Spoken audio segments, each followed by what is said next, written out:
Kurche sir, please start. Okay, sir. Welcome, Dr. Sudhakar Pardeshi, sir. And now he is working as a professor, Department of Geography, Savitribai Phule, Pune University, Pune. Uh, 24 years of teaching experience of this, sir. Then geomorphology, remote sensing, geoinformatics, water resource, and hazard management are the major scientific field of interest of this, sir. Uh, Six students uh, has been awarded as a PhD by the sirs. Then sir is a member of board of studies of Northeast Hill University, Shillong. Then SNDT Women's University, Mumbai, Birla College, Kalyan. Then some academic membership have also uh, of the sir. Uh, IIG Allahabad Vice President, then Life Member and Joint Secretary of IIG Pune, Life Member of Deccan Geographical Society Pune, Life Member of Indian Society of Remote Sensing Dehradun, Life Member of Indian Meteorological Society Pune, then Life Member of Association of Punjab Geographers. Sir has worked as an associate editor for Springer Spatial Information Research Journal, South Korea, and the member of editorial board of Journal of Coastal Science and Maharashtra Bhugol Parishad. Uh, Sir has been completed the two major projects funded by the UGC and ICSSR, and 32 national and international journal published by the sir. So once again, I welcome to Dr. Sudhakar Pardeshi, sir, and me, and I request to Pardeshi sir to start your session. Yeah, thank you, Kurche sir, Welcome, sir. Welcome. for introduction. I'm very much thankful to SP College authorities and the coordinator of this course, Professor Devli sir and Avni sir, for giving me this opportunity once again to meet you and to discuss with you some interesting issues. Last time we have discussed. Now I'm going to discuss a topic that is relatively new in the field of earth sciences. Maybe you have heard it, maybe you have read about it, but for the benefit of other students or the other candidates, I would like to discuss it right from the basics, and it will help you to understand the concept what we are talking about. We are going to talk about. The topic is critical zone, geomorphology in critical zone, that we will discuss today. And of course, this topic is going to help us to understand the role of geomorphology. I'm just going to share the screen. Just wait for a while.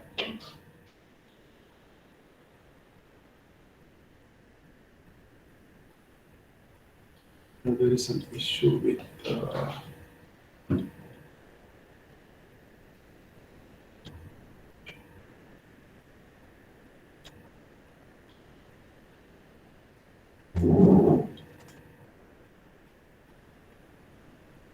okay, yeah.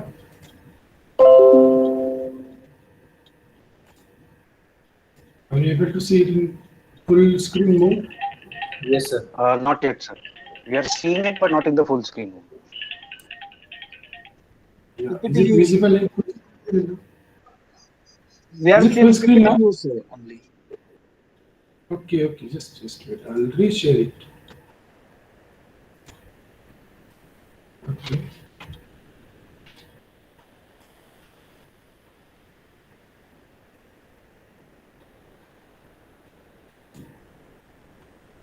Yeah, I think it is visible now. Yes, sir. Is it visible now? Yes, sir. Yes, sir. Yeah, the title of the today's discussion is geomorphology in critical zone studies. Of course, all of us are aware of the term geomorphology, and right from our college curriculum till today, we are discussing geomorphology in different fields, particularly maybe in your PhD coursework, or maybe in your research, maybe as a teacher you are teaching the subject geomorphology. We know this particular term. This includes the study of origin and development of landforms. Of course, it is the discourse, complete discourse, scientific discourse of the landforms. But why I selected this particular topic, that is the main focus. Geomorphology is the main focus while selecting critical zones. And why critical zone? You may be aware of this particular part of the earth that is called critical zone. This was recently coined. The term was coined in recently, that is 2001, which is very recent as you think of the history or development of geomorphology as a particular discipline or separate discipline. So 2001 is very recent, and after that, some of the scholars, they have started working on it. Some of the laboratories or observation sites have been established in different parts of the world, particularly in United States of America. And then they have started collaborating with each other, sharing the information uh, with a particular approach. They started studying all these disciplines, different disciplines combined, and therefore this critical zone becomes important for us. Now, the title includes geomorphology also. Since geomorphology is an integral part of the surface details of the earth, so this is also a part of critical zone. When we talk about geomorphology, we talk about different parameters which are involved in shaping of the earth surface, and these parameters are also there in critical zone. These factors are also there in critical zone. When we talk about geomorphology, there are different branches. Basic branches are known to you, but besides these, there are other branches like climatic geomorphology and anthropogeomorphology. Nowadays, people, they are talking about anthropogeomorphology and urban geomorphology. So these two branches are relatively less explored in case of Indian scenario. Of course, such kind of studies are having certain limitations. Limitations about the processes, limitations about recording or evidences of the processes which occur over a short period of time. In traditional uh, discussion, when we talk about, say, erosion, fluvial erosion, then we have certain evidences which or we can measure certain kind of things. For example, discharge of the river or discharge at a station, we can measure. But in case of anthropogeomorphology, it becomes very difficult because there is direct involvement of the human activities. We cannot directly measure it. Since it is a problematic situation for many people, particularly those who are active in such kind of activities, it is always offending for such kind of workers in the field. So they are hardly bothered about giving any details of such kind of activities.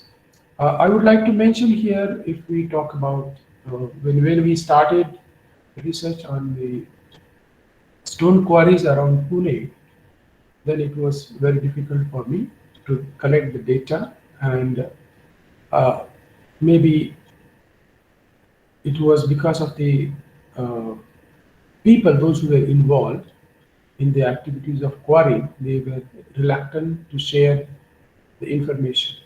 That was around 2007-8 we started. But before that also, we started working on Ram Nadi and the encroachment of Ram Nadi. It was 2005-6, around 2005 or 6. Encroachment, that time it was not much encroached. Now it is full. The full channel has been encroached by different constructions and other activities.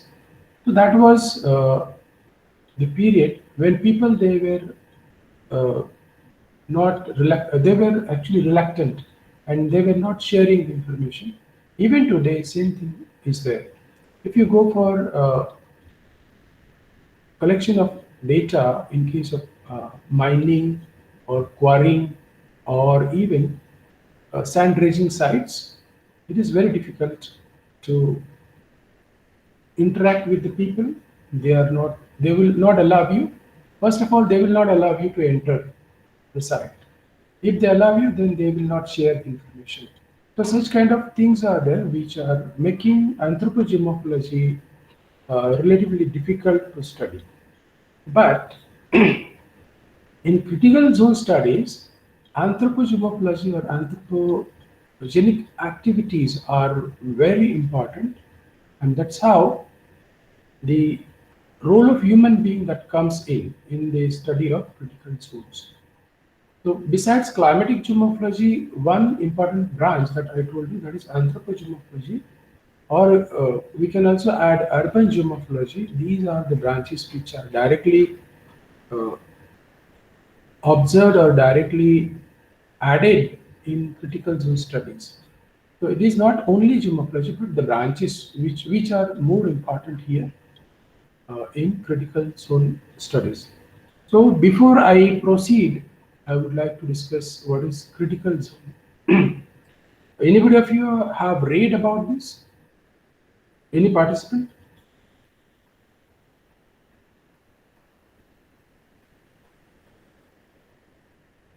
No, sir. Little bit, sir.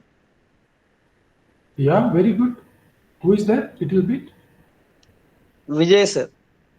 Vijay. Okay, what we have read?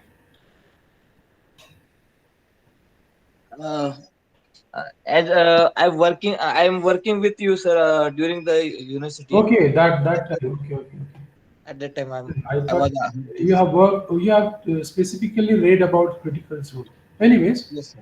so critical zone we'll discuss now, and then we'll proceed uh, about the geomorphology.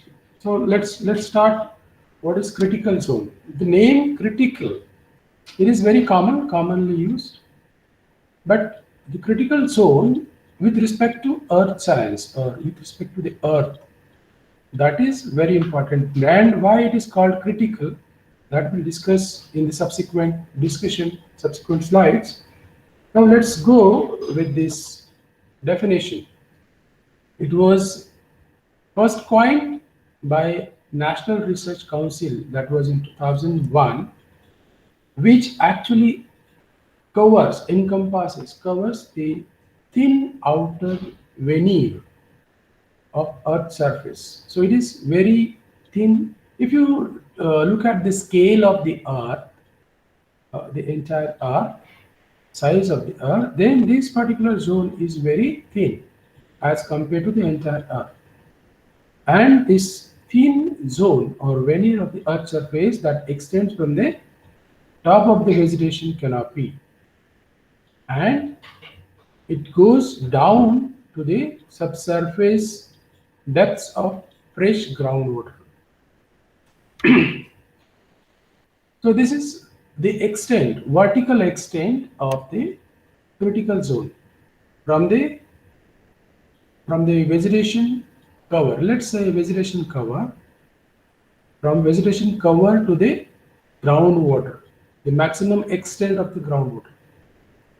That is the critical zone. Now, why it is called critical, we'll discuss that part. Besides this, I would like to give you some more details of this.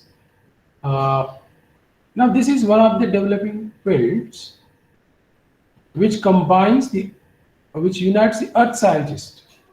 Now, all the earth scientists, we know meteorologists, then climatologists, then geographers, geomorphologists, geologists, hydrologists, oceanographers.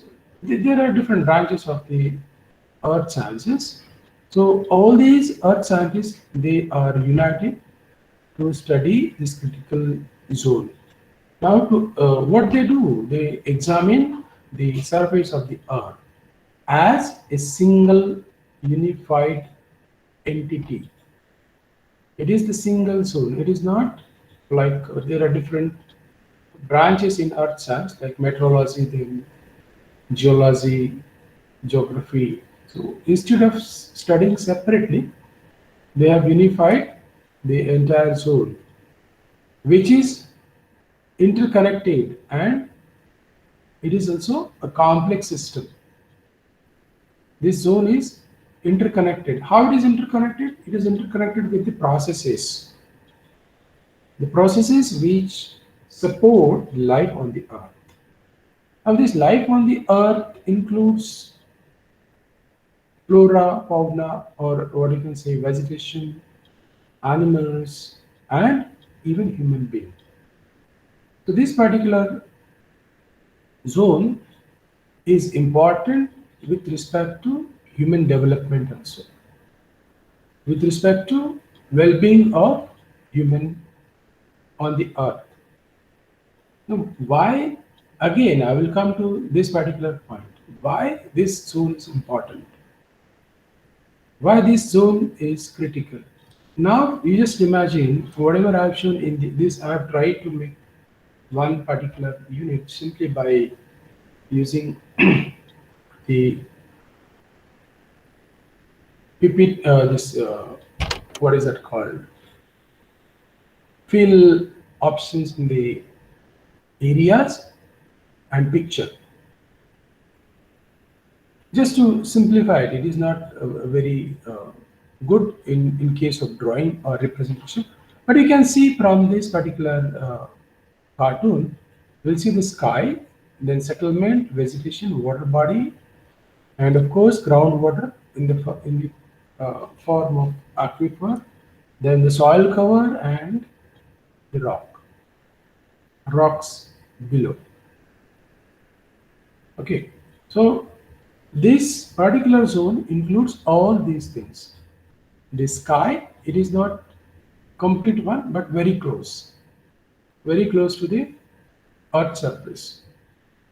Okay, that maybe up to the height of say few meters from the earth surface, and there is connection, direct linkage from the sky to the groundwater, as we know, in the form of precipitation we get the water on the earth surface. We know the basic uh, hydrological cycle. I'm not going to repeat that, but here we can understand from the sky we get water, and that is recharged in the form of groundwater. Now there are different flows which are actually taking part in the groundwater recharge, and there is again output from the groundwater. So it is not one way, it is two ways. So from sky to the ground, and from ground to the sky. That we know, it is very, very common. Right from school days we are studying hydrological cycle. My point is, if we consider these units, let's say atmosphere, then biosphere, lithosphere, and hydrosphere together, and if we study this particular part as a whole, okay, then that becomes the study of critical zone or critical zone studies. You can take any one of the parameters. It is not necessary that you should be expert in all such specializations. No. But geomorphology is one discipline that connects all other disciplines, like atmosphere. Then you can say biosphere and lithosphere. Obviously, lithosphere. It is a part of lithosphere. But biosphere, we can use biosphere as an indicator of various conditions, particularly vegetation and presence of different animals. Then soil science, it is also a part of this particular study. So when we combine all these things, and what the most interesting part that comes out of these three or four disciplines, that is geomorphology. See, I'm not enhancing this particular part, or I'm not favoring geomorphology. But if you look at the linkage between most of the disciplines, you find that geomorphology is such a discipline that is observed, or that is there in different disciplines. So number one, as I told you, climatic geomorphology.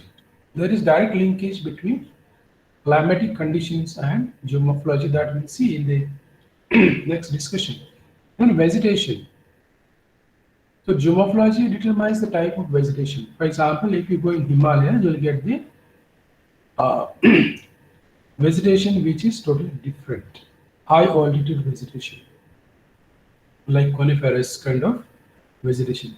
If you come in plains, then you get grasslands. If you go on the hills or mountains, you get different type of vegetation. Altogether, it again determines the soil. The geomorphology determines the soil. The processes which are involved, geomorphic processes like erosion, weathering, it will determine the type of soil. Topography will determine the type of soil.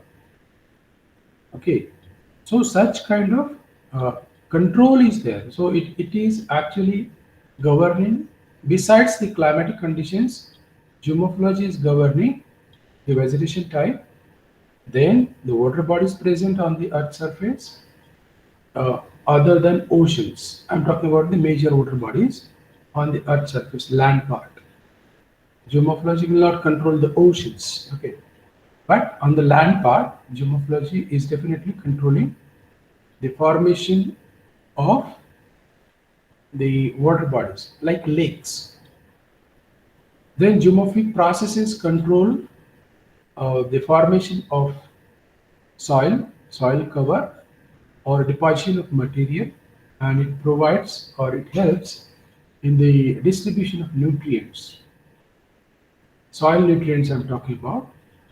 Then geomorphology helps in groundwater recharge.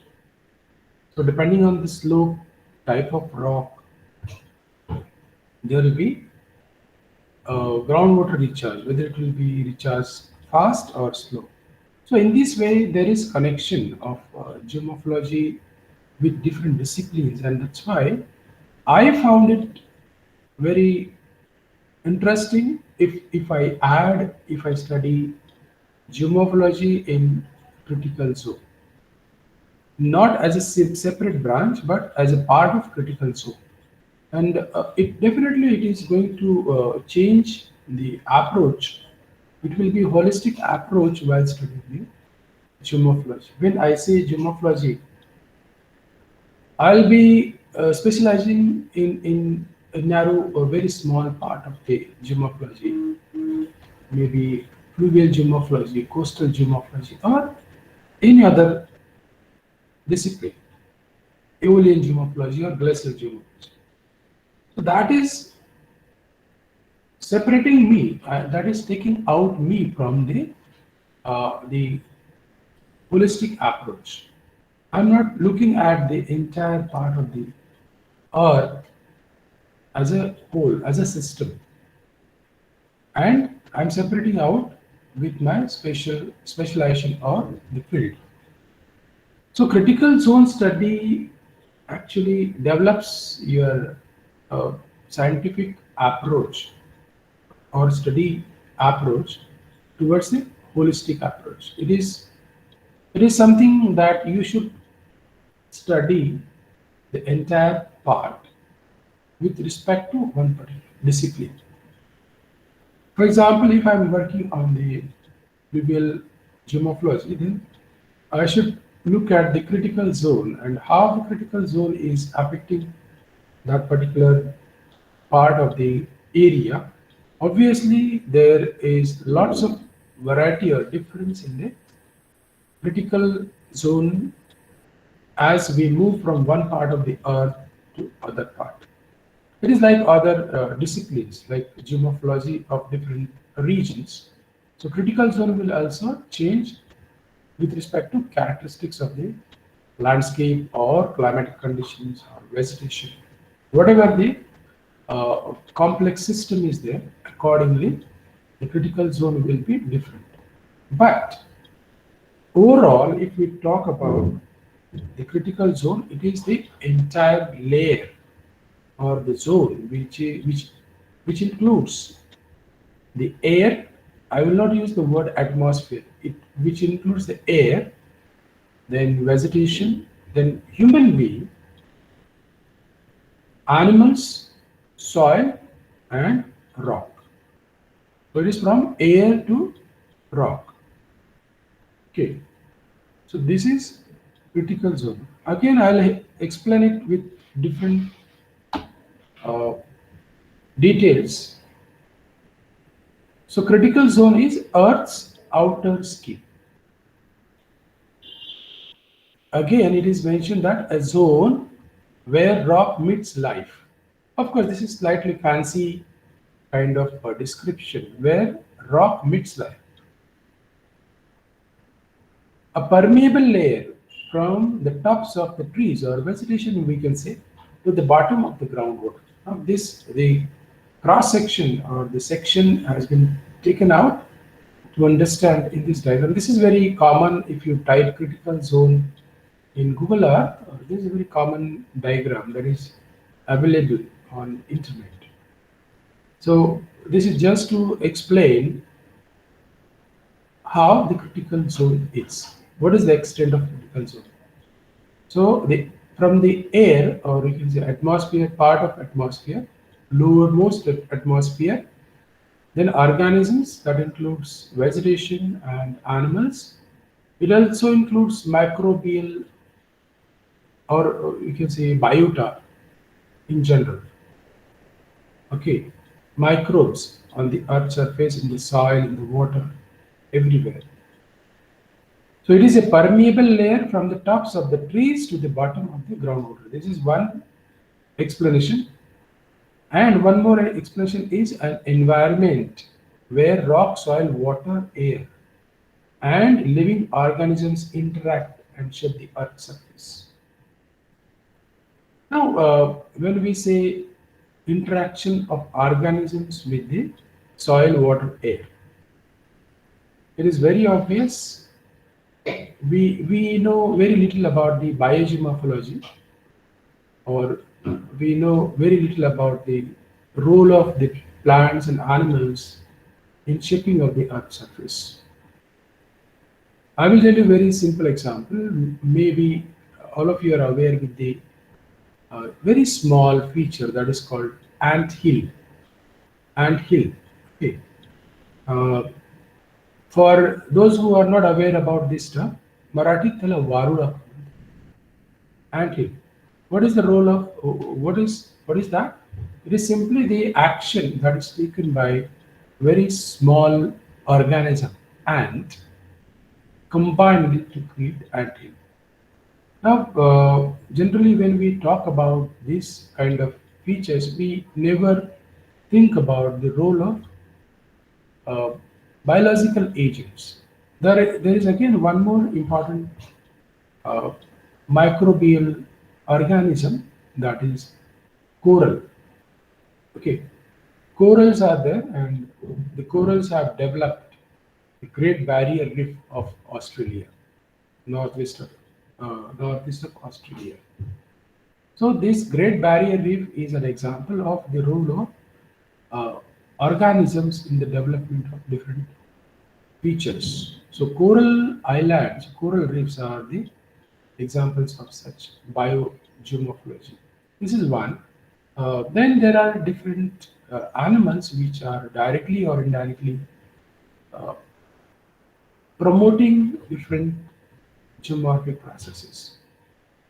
One very simple and negligible animal which we normally hate, that is rat. Okay, rat makes burrow, and the rats they carry food in the burrow hole. Okay, and they also uh, discharge their excretas in the burrow itself. Okay. Now, what is this? This is a very small quantity that is going to make change at that particular depth. If it has to be done through natural process, it will take little more time. But rabbits, rats, such kind of burrowing animals, they make the hole and they carry certain amount of foreign material, like in the form of food or excreta at that particular depth. Now, these when this kind of material that is decomposed by in presence of moisture, then this leads to decomposing the surrounding rock little faster than the other rock. Okay, in normal case. Now, when the water enters through these burrows, it directly reaches to the certain depth, which in normal case is not possible because it takes little more time to infiltrate down. Okay, therefore, the organisms, particularly burrowing organisms or the organisms like ant, which are actually dislodging or moving the material from soil to the top or from top to the soil in two ways. So such kind of material movement is it makes the processes relatively faster. So though the role of these animals is very uh, little in shaping of the earth, but they encourage or they promote the processes which are in the form of biological weathering, maybe chemical weathering, or even physical weathering. Because these actions of the animals and even trees increase the rate of these particular geomorphic processes. We'll discuss that part later. Let's continue with this critical zone. It's a complex biogeochemical physical process. This is what I've told you just now. Biogeochemical physical processes. Now, simple burrow, as I told you, a burrow hole made by rabbit or rat is a- an area where biogeochemical and physical processes combine. Dimension wise, it may be very small, but if you take hundreds and thousands of burrows in one area, and if you join all these the burrows, it will be a sizable area. Okay. Now, this is an area where biogeochemical and physical processes are combined. This is one small example, but if you look at the critical zone, it is also a complex biogeochemical physical process zone where the material is exchanged, where the energy is exchanged, that transform rock and biomass into soil. That is simply exchange of material and energy. Okay, and from soil again, it supports much of the terrestrial biosphere. Now, if you look at the entire process, you might have studied soil formation, you might have studied rock cycle, you might have studied hydrological cycle, and there are different cycles like carbon cycle, oxygen cycle. If you combine all these processes together, then there is energy cycle. Okay, energy cycle, transfer of energy from one part of the earth to other part. If you combine all these things, then you will get biogeochemical physical processes. And all these processes are observed in very small form, that is burrow of the rat or rabbit. And if you look at the larger scale, that is in the form of critical zone. Of course, the processes are different. The scale of transfer of material and energy is different. But I'm just comparing two different scales of the same biogeochemical physical processes. Now, it is again interesting to know the processes in critical zone. These are represented by coupled physical, biological, and chemical processes.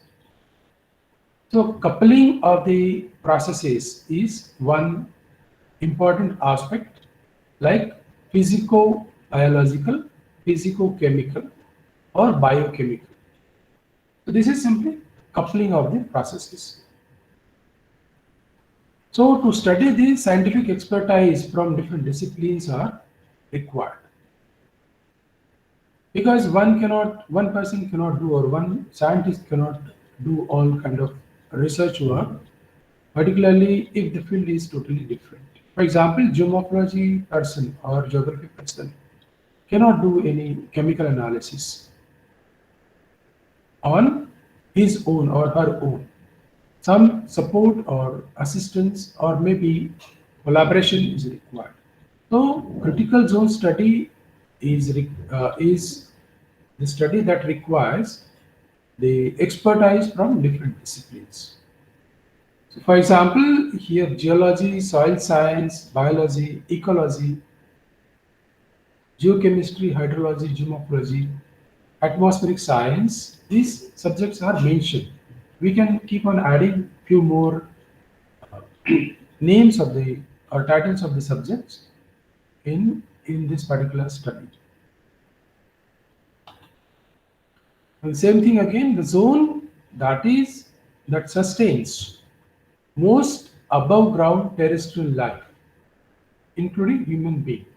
So that's why I have placed this diagram, this particular cartoon again, because there is a human settlement and there is a water body at the top of the surface. That is an indication of sustenance of humanity. So including human being, all the life on the earth is supported by this particular zone. So above ground terrestrial life. This also helps the the life in the soil, not exactly above but within the soil. So when we study critical zone, why it becomes important? Because it helps to understand human natural systems.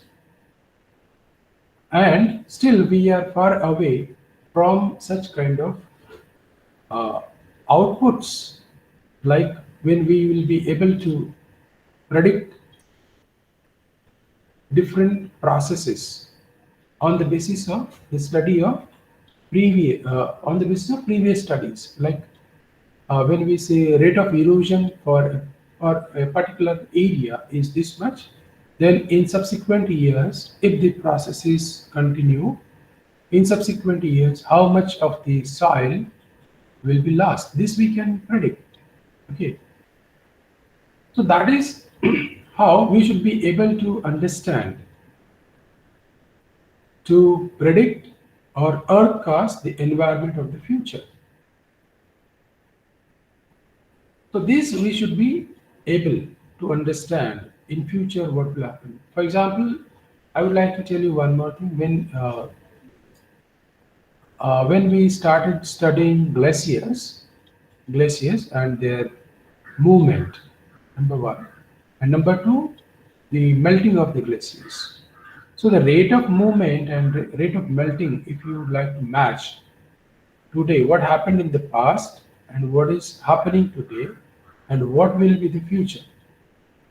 So if we assume that the rate of melting will continue with the same rate in future, then obviously there will be retreat of the glaciers. And if we are able to find out that the rate of melting will slow down in future, then there will be advancement of the glaciers. Such kind of future forecasting, or what you can say, earth casting. It is the word used, earth cast. If it is possible to do, then obviously it will be one of the important aspect of study of critical zones.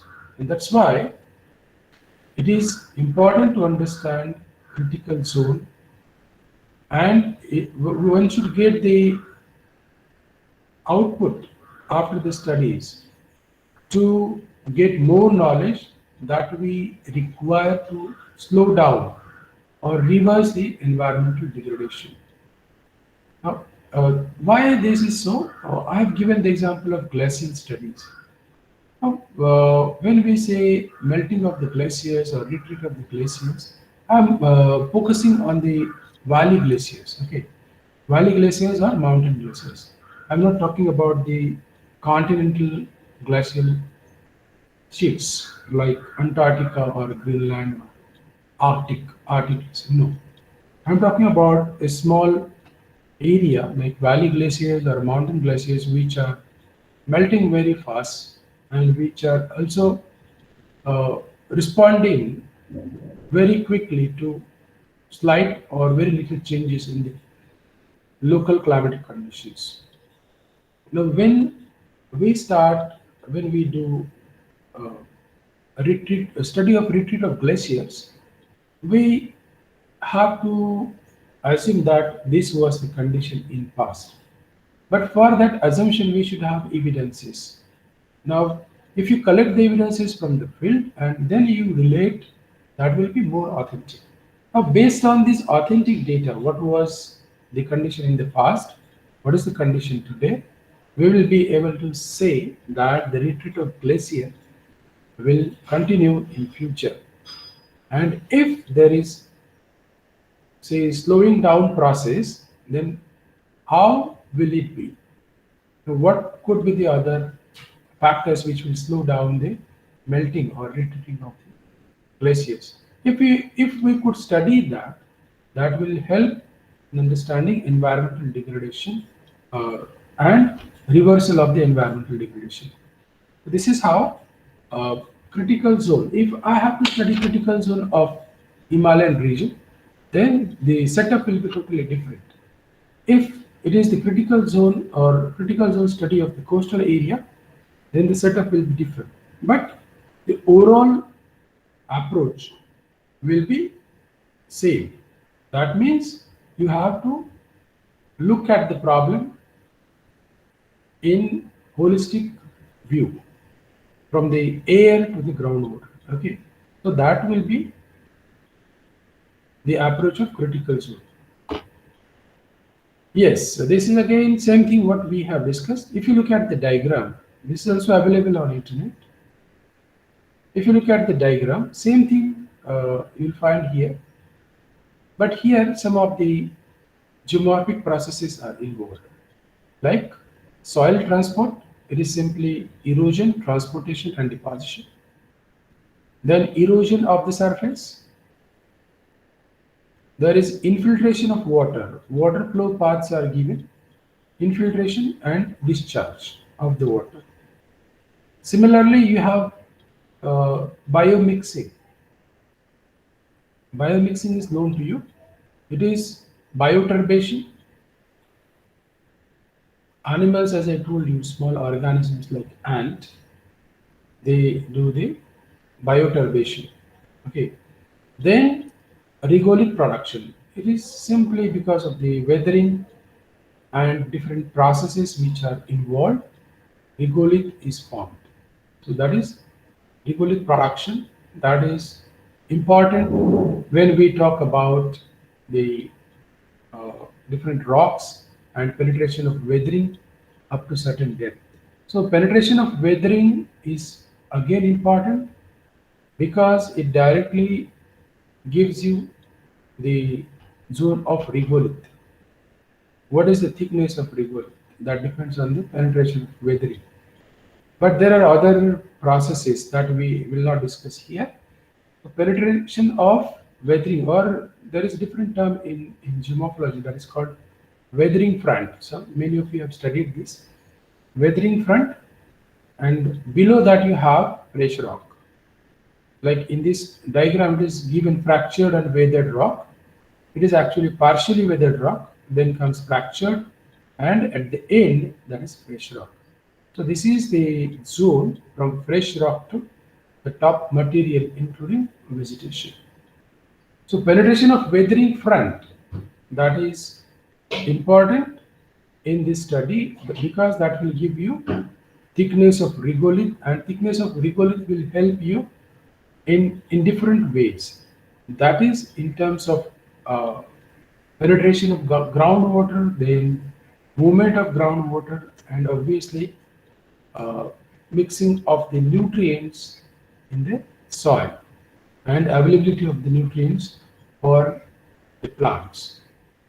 So in this case, penetration of the water up to certain depth, which is again important, which will lead to penetration of weathering.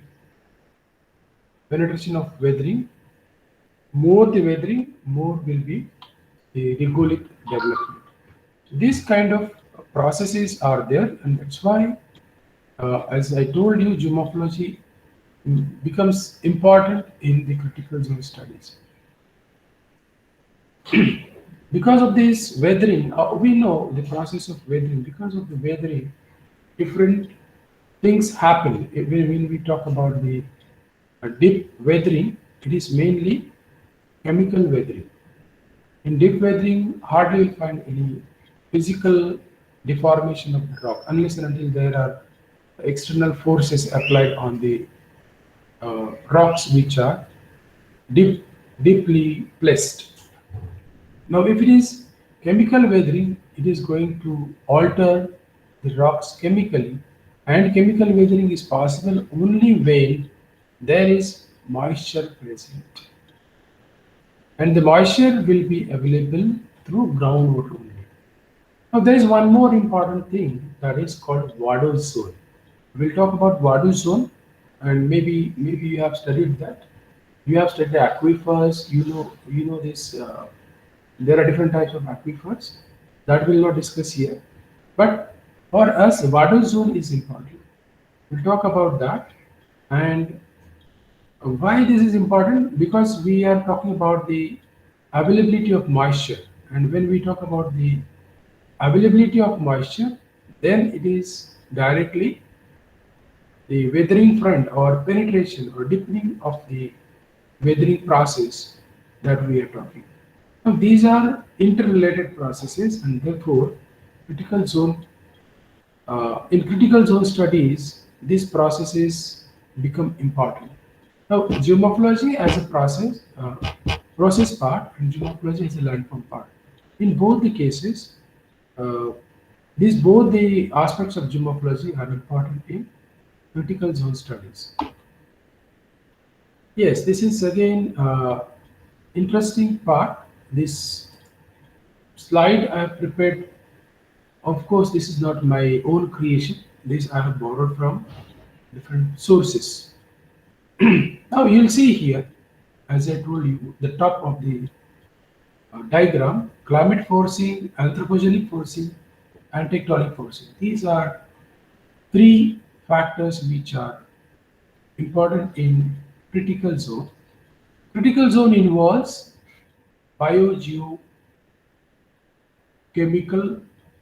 and physical processes. If we add geological or geomorphological processes in a physical process, then it becomes biophysical process. Biophysico-chemical processes, something like that. Or you can reverse in the order, there is no issue. So physical, biological, and chemical processes are involved here in making of critical zone. One important aspect that is there from the critical zone, you will have two outputs. One is in the form of CO2 consumption, and second one is in the form of erosion and exhalation.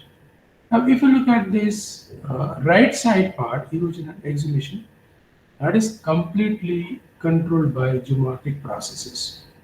And that's why I told you geomorphology becomes important in understanding critical zone.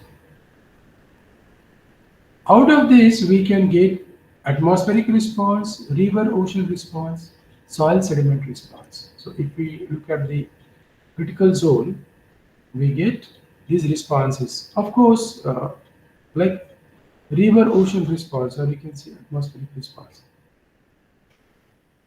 There are different effects which are seen in the critical zone out of these processes. Now, it could be physical process, biological, or chemical process. Now, these processes combinedly, along with the material and the energy, that makes our environment. If you remove any one of these, or if you remove material or energy out of this, you won't be able to get same environment. We won't be sustained in such environment. So all these processes are important, and besides this, the material and energy that should be available. So if you look at CO2 consumption, it goes to climate forcing again, back to climate, and it comes to the critical zone, again through chemical processes and biological processes. Now we know how CO2 is fixed.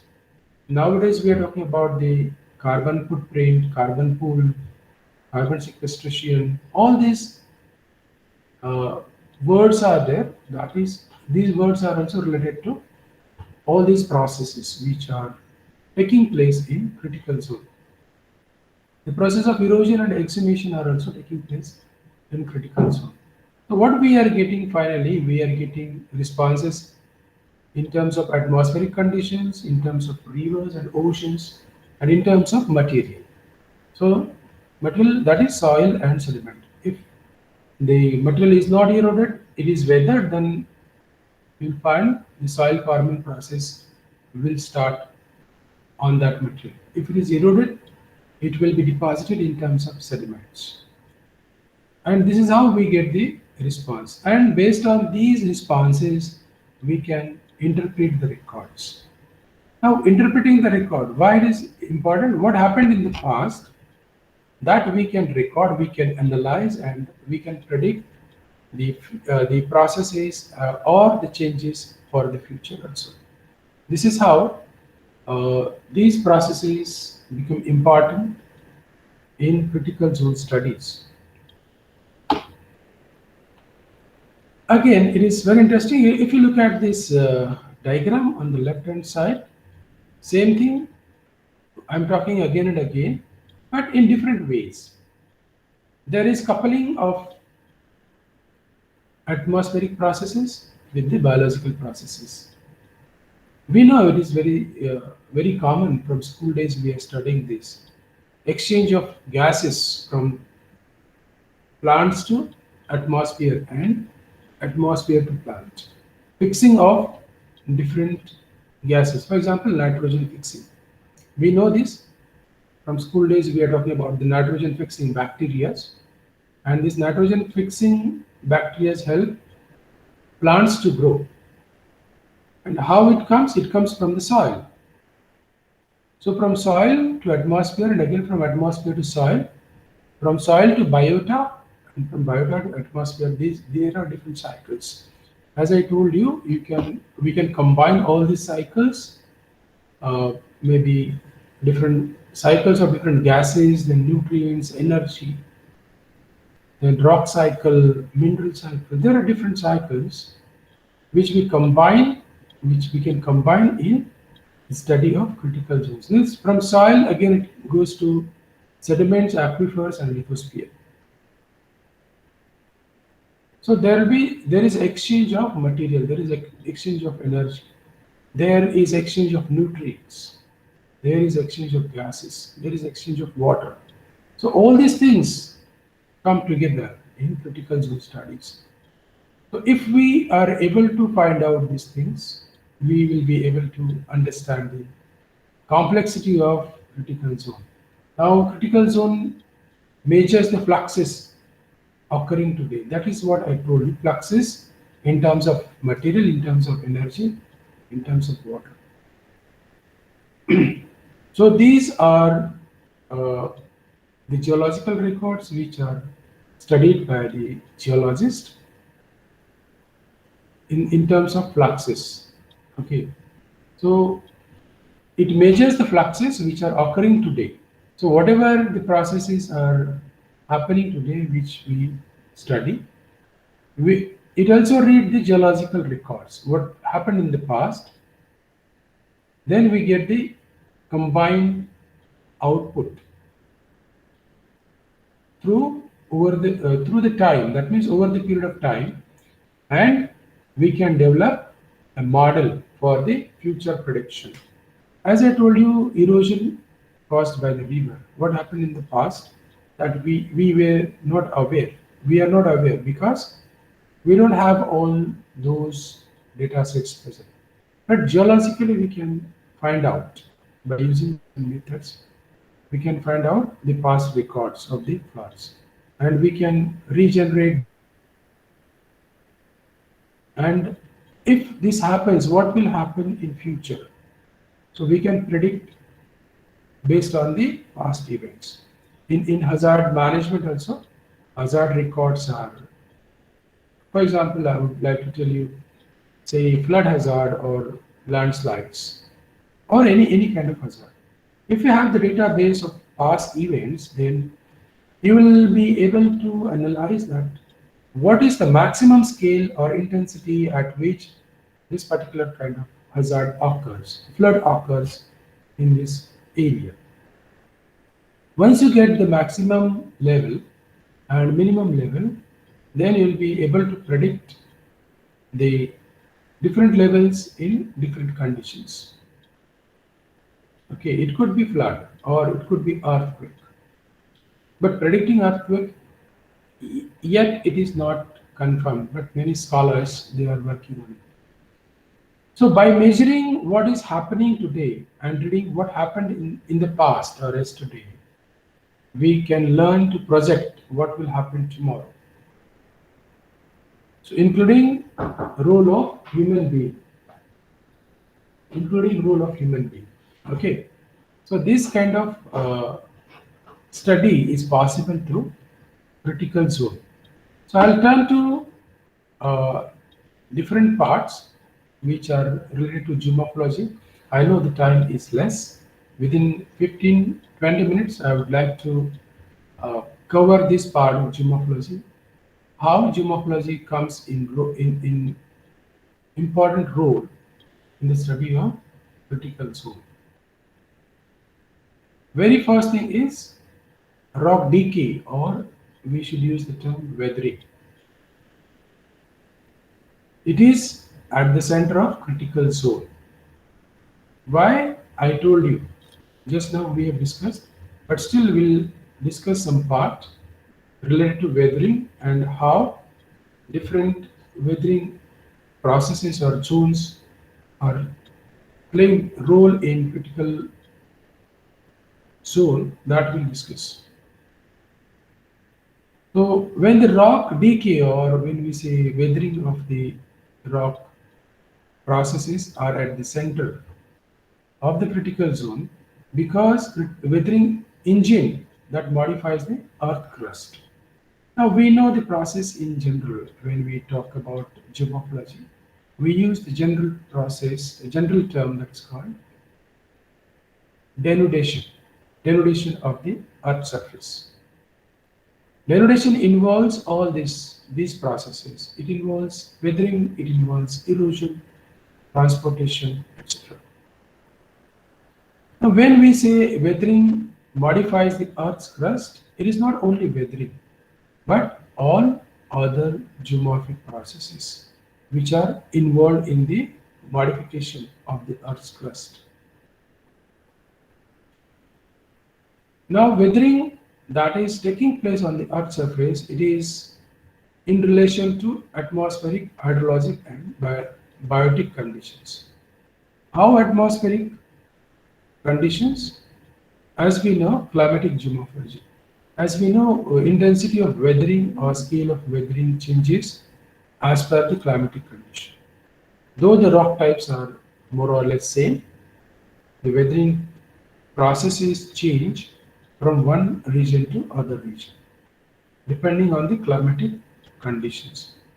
What about hydrologic and biotic conditions? Of course, hydrologic conditions will make the moisture available for weathering, and if it is available, then more weathering will be there and more biota will be developed.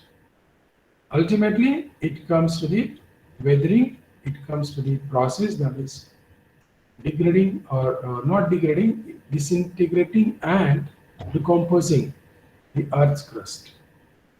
And therefore, weathering comes in the center of the critical zone studies.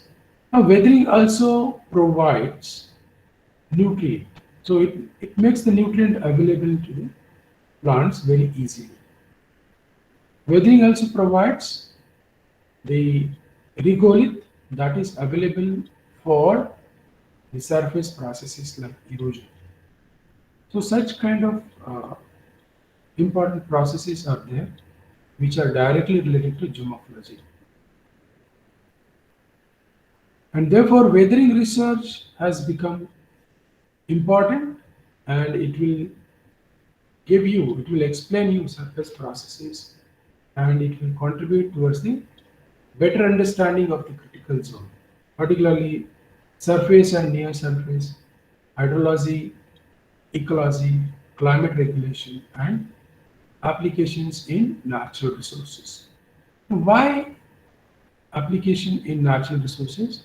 I'll tell you a very simple example. We know uh, there are different minerals available in the Earth's crust.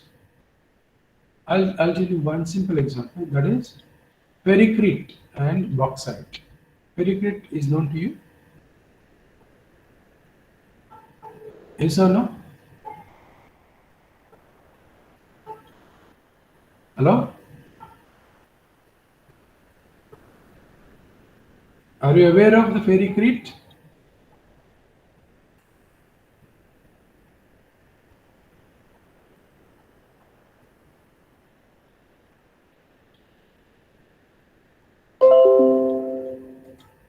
Yes or no?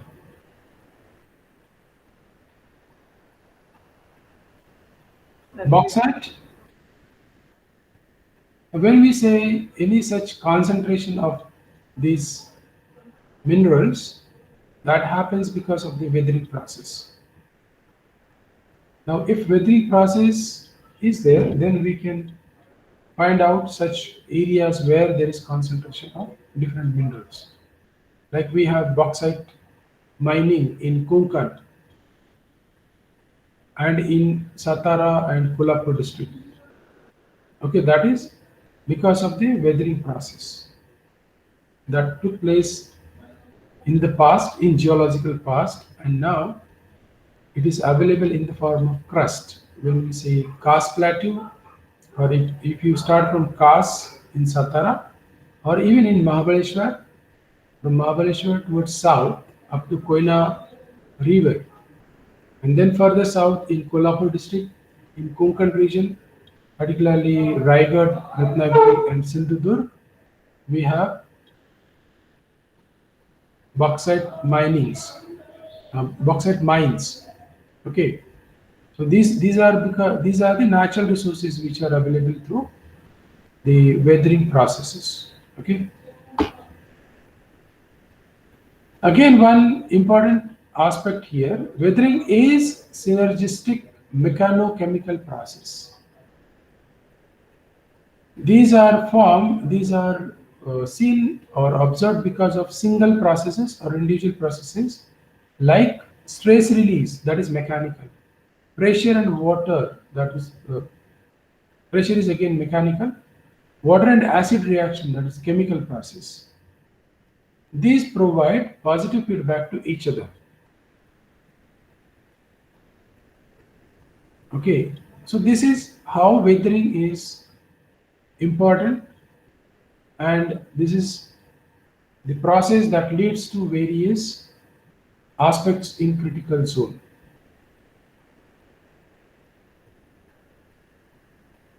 As I told you, weathering provides minerals or nutrients to the plants, and through plants we means the animals and human being get the nutrients. That's why this is important aspect in natural resources. When we study critical zone, we also identify weathering zones. We also study weathering zones. There are different weathering zones because of different climatic conditions.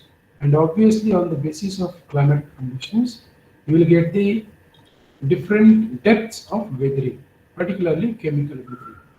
As we have discussed, regolith formation. There is a special branch also of regolith study. Okay, in the field of geology or geomorphology, you can you can check that regolith study part. There are different books which are written only on regolith studies. So this regolith is a result of weathering process and penetration of weathering that we have already discussed. Let's move on to the next slide. This is one important aspect which just now I was telling about regolith study and thickness of regolith. This is an example from Australian continent. This is also available on internet. You can check regolith study and weathering intensity map. If you increase the intensity of weathering, what happens? As you increase the weathering intensity, the regolith thickness increases. Regolith thickness will lead to water holding capacity. Then it will increase the permeability, porosity, then cation exchange capacity, because chemical weathering causes separation of elements, different chemical elements, which can be further exchanged. You might be aware that chemical weathering continues unless and until there is stability or equilibrium formed. But in nature, there is no such kind of state, STATE state or condition that brings chemical equilibrium. If water or moisture changes or if temperature condition changes, even the pressure changes, then different chemical reactions will take place. One element may be stable with other elements, but it will be active with the different element. So if it comes in contact with such elements, then the reaction continues. And that's why this is very important. Chemical weathering process that deepens, that goes down, it forms regolith. Again, it separates the different nutrients, different chemical elements, and the processes continue. So cation exchange capacity increases because of the regolith formation. Then the fertility of the soil that increases, but it increases up to certain limit.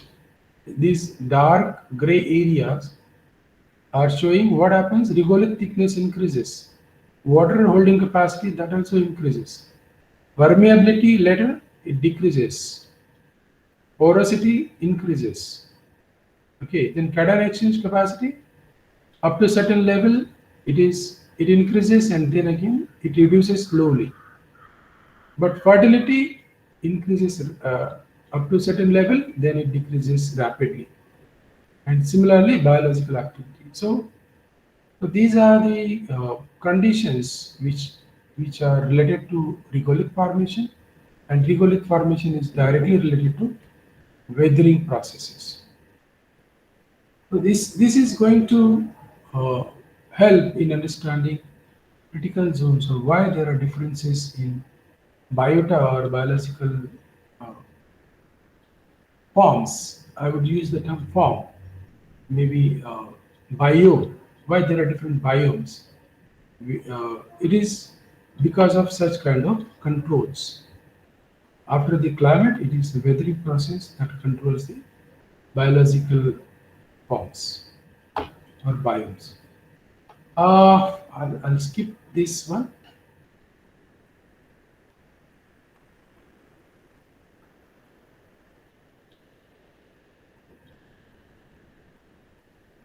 I'll just proceed.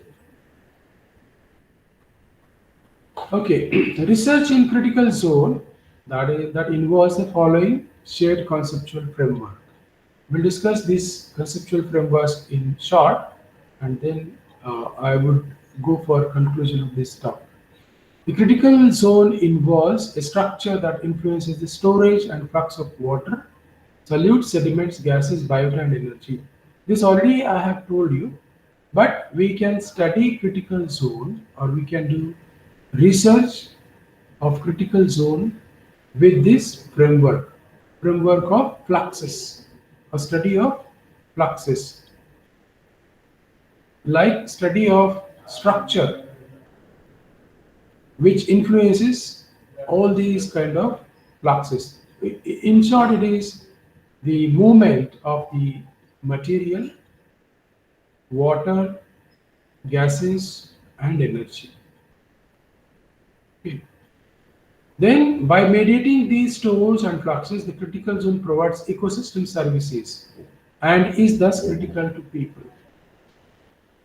Now, it is very interesting to say, or it is very simple to say, save the environment, save the ecosystem, save the planet Earth. But when we talk about saving these things, we are also talking about saving the critical zone, because critical zone in altogether, right from air to the groundwater, altogether this is the critical zone which provides us ecosystem service.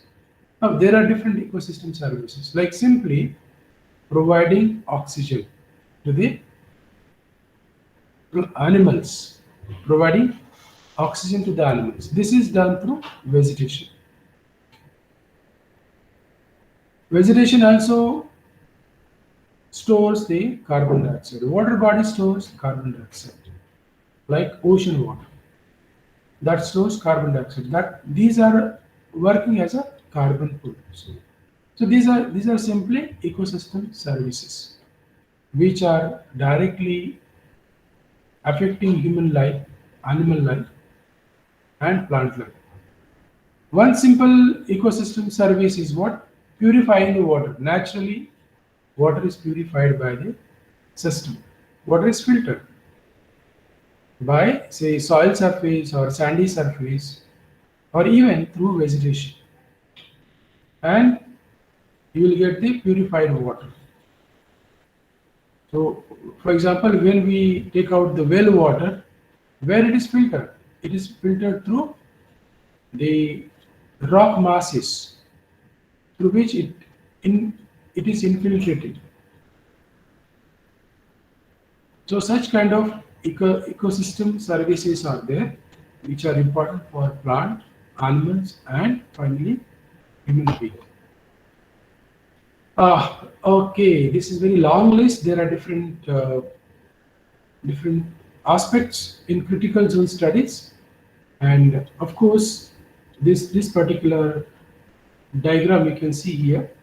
It is a tree house. This is 3D diagram, but I cannot move it right now. Tree house. Purposely, I have taken this one. The tree that represents the vegetation canopy. House represents the human settlement or human being. Then the surface on which it is resting, maybe agriculture or soil, and below the soil. So this is 3D diagram, and this is representing the entire critical zone. Now, critical zone involves different categories of instrumentation and measurements. I will just highlight only those parts which are directly related to geomorphic studies. Land and atmosphere interaction, or coupling of processes on the land and in the atmosphere. There are different techniques or instrumentation that I will not discuss right now here. The last one, that is blue colored fonts, blue text, not blue, purple text, it is wet and dry deposition samplers. So it is simply soil collection sampling technique or measurements or instruments which are required. That is related to geomorphology. But we can talk about the different data sets, including LIDAR. Then for atmospheric conditions, we can go for wind speed and direction sensors. There are different things. Vegetation and associated microbiota. This is particularly soil plant respiration and net ecosystem exchange. Here it is related to soil, or we can say pedology, but not directly geomorphology. Of course, soil is formed out of geomorphic process. Soil forming processes are different. So categories of instrumentation and measurements. Again, for soil, as I told you, water zone, you can see here, green line is there. That is capillary fringe, and above it, up to the surface, it is water zone. That is called unsaturated zone. So, in this case, solid phase, elemental composition of mineralogy, texture and physical characterization, and organic matter contained. These things are related to water zone and the material available in the water zone, and of course the geomorphology, because regolith is controlling water zone, the depth of water zone. Okay. So such kind of studies are done in critical zone studies, saprolite and bedrock. This is of course related to weathering and regolith formation. Solid phase, then petrology and mineralogy, the texture and other physical and architectural traits of the material, and fluid phase. To understand this, we should have different sensors and sampling with the time series. Surface water is known to you, that is channel morphology. We'll not go to the stream water chemistry and other part, but sediment and biota, that is also related to geomorphology. For these kind of studies, we should have the sensors or certain sampling techniques we should use. So to study critical zone, we can use these geomorphic parameters, and for such parameters, we should go for installation of sensors or sampling. We know where the geomorphology is in critical zone studies. Just now we have discussed. As we have discussed, so in nutshell, variety of processes and features are directly involved in critical zone studies. There are indirect effects on geomorphic processes or indirect effects of geomorphic processes and features or landforms. Okay. In critical zone, there are direct or indirect effects. Direct involvement of processes, we have seen. Indirect effects of geomorphic processes are also there. Or critical zone is indirectly affecting the geomorphic processes. I mean, the overall complex system of critical zone is affecting on geomorphic processes and of course on the landforms. We know these critical zone parts, atmosphere, lithosphere and biosphere, these are involved in the shaping of the landscape. The landscape is directly affected by the parts of critical zone, atmosphere, lithosphere and biosphere. These already we have discussed. Particularly degradation processes. I will use the term degradation here because the process of weathering is not involved in these geomorphic processes. We have already discussed that part. Degradation processes, except some mass movement processes, are affected by geomorphic, affected by parameters in critical zone. Gravitational force is not under the control or you can say it is not a part of critical zone processes, and that's why I have used uh, these particular words in braces, like except some mass movement processes. Other mass movements processes are triggered by the rainfall or other denudation processes. This is one example. I'll just take some time. Morphogenetic regions. One of my PhD student, has done work on morphogenetic regions of Maharashtra. This is just to remind you how the climatic parameters determine the morphogenetic regions. And here, of course, geomorphology is involved. If you look at the western part, that is Konkan region, then Western Ghat part, there you have very narrow, moderate zone. And after that, it is semi-arid zone, semi-arid and savanna towards the east. So this is because of the presence of or physiographic control, that is presence of Western Ghat on the climatic factor, that is rainfall. And because of that, we get rain shadow zone. And since it is rain shadow zone, it is going to affect the region.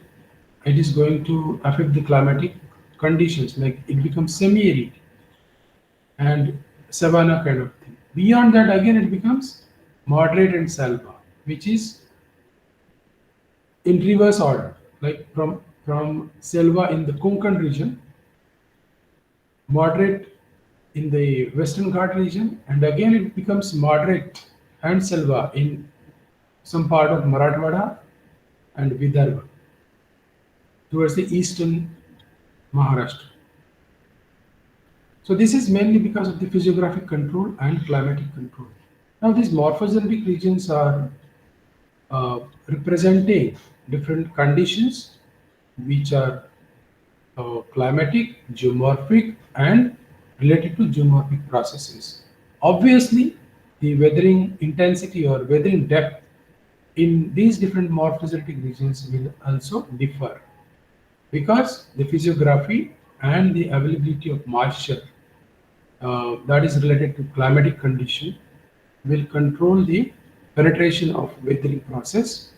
And in the eastern part, if you go towards the eastern Maharashtra, you'll find more regolith, or the regolith is developed more than the Western Ghat part, and even in Konkan region. Of course, there are certain exceptions. It is not, I'm talking in general. CZ also involves, this is very interesting, a framework of deep science. That means deep time, deeper depth, and deep coupling. So deep time, that is recognition of the intertwined short-term and long-term critical zone processes, as I told you, geological processes in the past to predict the future. Then deep depth, we have seen deep depth is related to weathering process, and it provides holistic view, entire 3D of critical zone, right from the vegetation top to the groundwater. So we can study the air, then we can study the deep subsurface, and we can upscale field plot measurements to hill slope, catchment, and watershed scale. Upscaling means what? From the smaller area, from the samples, we can upscale the scenario up to the watershed level. Deep coupling, as I told you, coupling, that is simply the interactive processes, or not interactive, but it could be coupled processes like biotic and abiotic, or physical and chemical processes that will help us to understand the critical zone studies. Of course, it will require link critical zone services to critical zone management. Then it is again important for the scientific community to learn to forecast critical zone processes. I have already told you how we can do the forecasting on the basis of uh, previous data records. We can go for modeling, we can go for computational simulation, and we can forecast critical zone processes for the benefit of mankind. The knowledge that we can get from the critical zone studies will support quantitative models across the scales of space and time.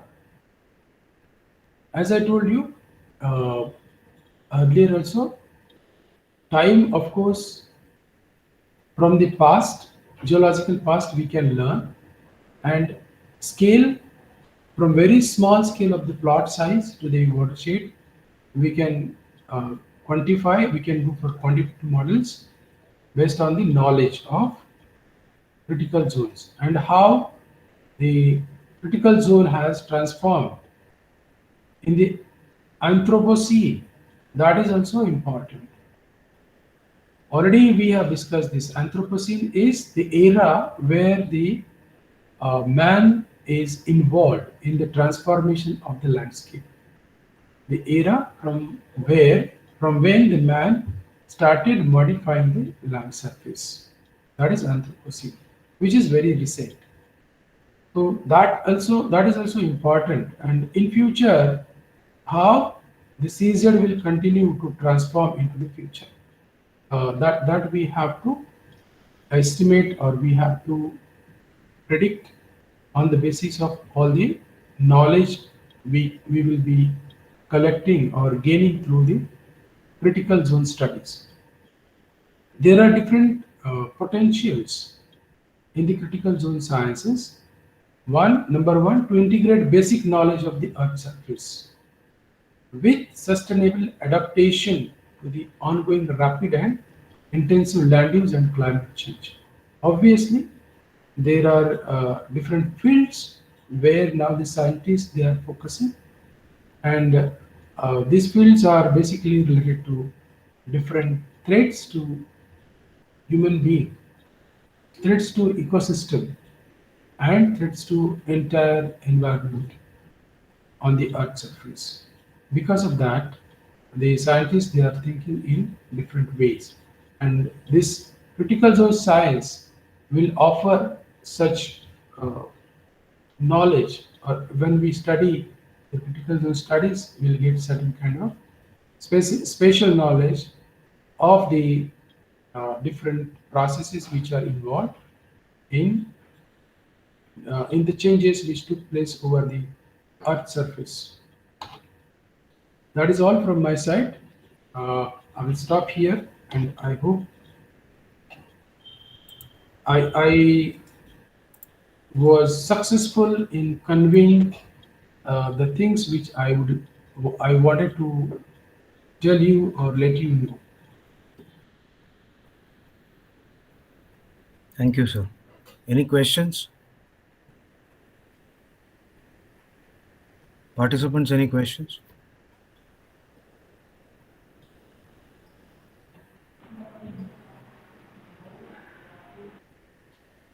Yeah, I would like to mention here, this is also a very new thing for me, and I tried to make it as simple as possible. But of course, there are many things which I have to explore for this study, for this kind of study in future. Can we have the formal vote of thanks, please? Yes, sir. I am Vikas Divekar here for the vote of thanks. Professor Sudhakar Pardeshi sir, from his busy schedule, turn and deliver very wonderful lecture on the topic of geomorphology in critical zone studies. Sir discuss the term of critical zone, explain the biological, physical, and chemical processes in critical zone, profile of the terrestrial portion of the critical zone. Sir also discussed the denotational processes include weathering, regolith profile, which will helpful for our further progress. So thank you, sir. I would like to thank Principal Dr. Datar Ma'am, SP College Pune, Head of Department Dr. Sunil Gaikwad Sir, Coordinator of the coursework Dr. Devne Sir, Co-Coordinator of the coursework Dr. Dhawale Sir. Last but not least, I thanks to all participants. Thank you one and all. Thank you, sir. Yeah, thank you very much, Professor Devne, Professor Dhaure, Professor Gaikwad. Thank you very much for giving me this chance to interact with the students. Thank you, sir. Thank you very much. Thank you, sir. Thank you very much. Thank you. Thank you, sir. Yeah, you can send me feedback. What kind of say things are difficult to understand, or I could not convey the things in detail. So I've shared my email. That is, there is change. Yes, sir. Yes. Thank you very much.